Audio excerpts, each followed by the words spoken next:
Langley Speedway is no stranger to assertive speed. With raptors overhead and hawks nesting nearby, this flat track raceway can be more than a match for the unsuspecting driver. With few Pro Cup racers having seen the course in over a decade, the uncorking of the new Hampton, Virginia 250 should be a heady experience.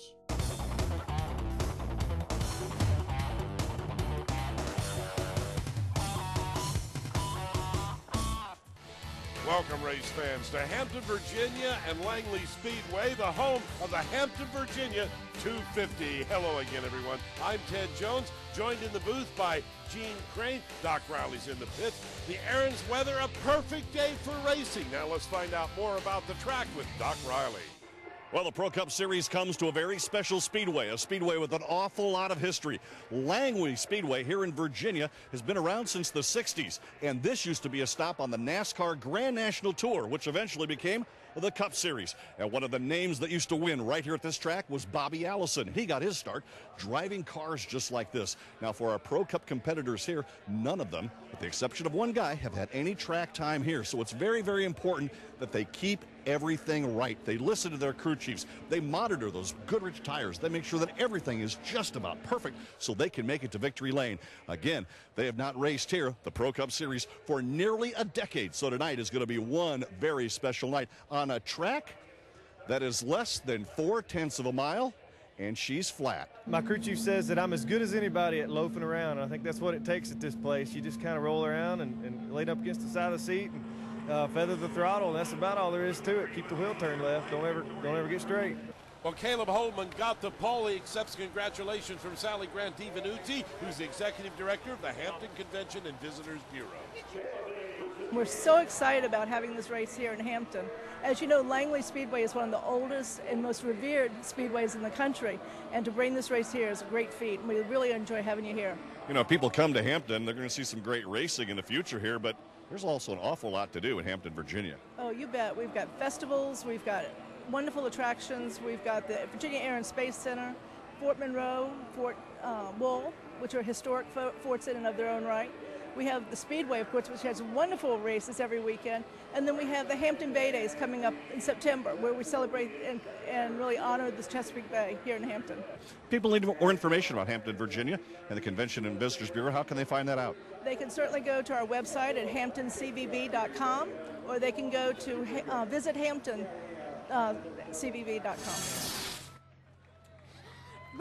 Racers, start your engines! Well, it's now time to get down to business, and Gabriel Fugere gives the command to fire the engines here for the Hampton, Virginia 250. Let's take a look at the starting lineup. Caleb Holman, the StripMasters.com pole award. He's joined by Woody Howard, J.P. Morgan, and Drew Herring are going to make up row number 2. Row 3 will see Clay Rogers and Brandon Ward going side by side. We move to row number 4 and Bobby Gill and Lucas Ranson, veteran and rookie in row 4. Row number 5, Derek Gale in the 22, and Billy Bigley Jr. in car number 28.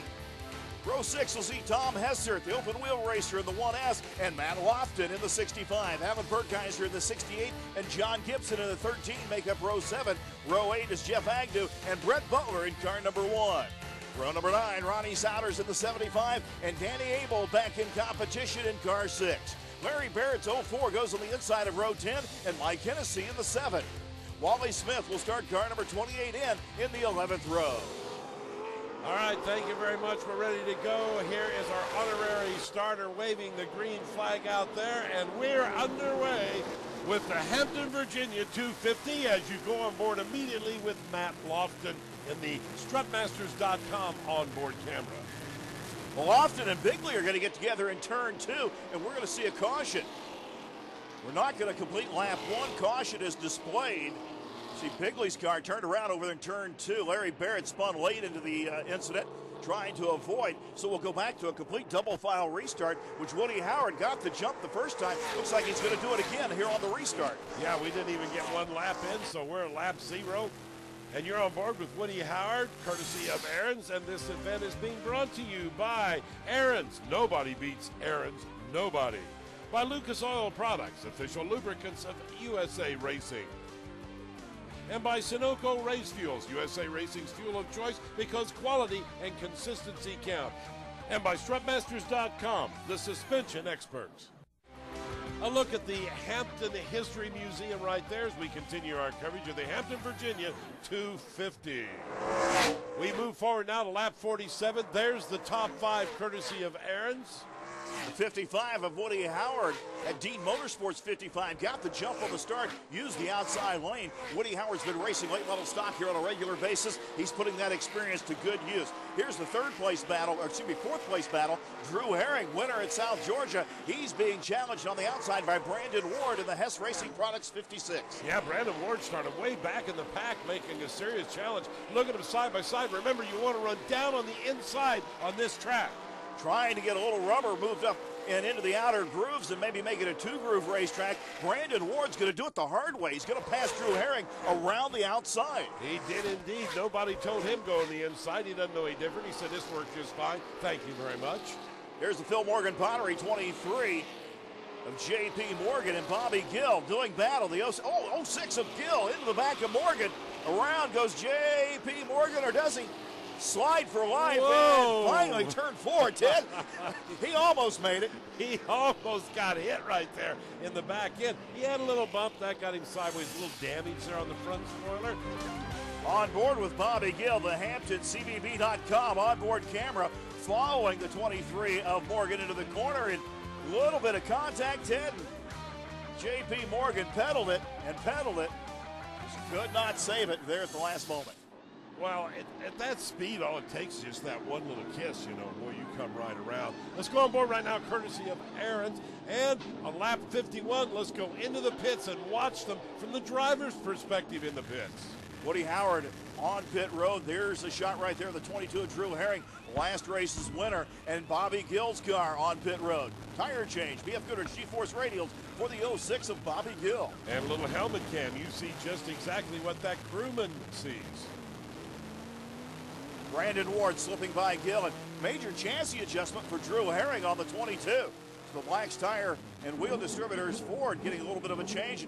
A little bit of work on J.P. Morgan's car. The front valence on that car got damaged right as he finally spun. He got into a little bit of a gully there at the entrance of turn 4, and it created a little bit of damage on that valence. Oh, I saw that he was digging right into the asphalt. Billy Bigley Jr. will be the Aaron's lucky dog. He'll be moved around the field, or has been moved around the field, and the field in tow right now behind the Fathead Sunglasses Toyota Matrix. Let's move ahead now to lap number 54. Here's the way the top 5 are running, courtesy of Lucas Oil. The crew chief turned race car driver, the Bill Ellis Barbecue 68 of Alan Perkeiser, took over the lead with those pit stops, but look who's riding right there in second. Clay Rogers has been hounding for the lead, if not leading the event every time out this year in 2009. And they are nearly single file coming around there, at least the front 5 leaders are. But now they're running side by side later in the pack run. Oh, and as I say that, a spin out. Tom Hesser, the 1 car out of Cherry Hill, New Jersey. The Cherry Hill Classic Cars #1.